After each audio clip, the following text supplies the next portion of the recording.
মাছে ভাতে বাঙালির রাজনীতি এখন মিলেমিশে খিচুড়ি। আর ক্ষমতায় এলেই বিজেপি নাকি আটকাবে বাঙালির মাছের ট্রাক। অভিযোগ সৌজন্যে তৃণমূলের একটি এআই ভিডিও। কৃত্রিম বুদ্ধিমত্তায় তৈরি ভিডিওকে সামনে রেখেই এবার বাঙালি অস্মিতায় শান তৃণমূলের। শাসক দলের দাবি, বিজেপি ক্ষমতায় এলে বাঙালিকে মাছ খেতে হলেও নাকি দিল্লির অনুমতি নিতে হবে।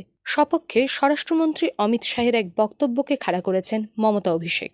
अच्छा है दिल्ली से चलता, हम तो चलाएंगे नहीं दिल्ली से, मगर दिल्ली से चले तो अच्छा है, बांग्लादेश से चले ऐसी सरकार नहीं आनी चाहिए। বাঙালির রাজনীতিতে এখন মাছ মিলেমিশে একাকার। কারণ একদিকে কলকাতা পোর্টের বিজেপি প্রার্থী রাকেশ সিং যখন ধুতি পাঞ্জাবিতে একেবারে পুরো দস্তুর বাঙালি সাজে হাতে মাছ ঝুলিয়ে প্রচার করছেন,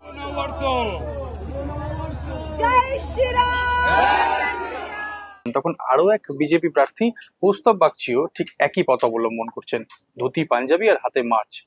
আর এই মাছ অস্ত্রেই বিজেপিকে ঘায়েল করতে মরিয়া তৃণমূল। ফলো করুন আনন্দবাজার.com।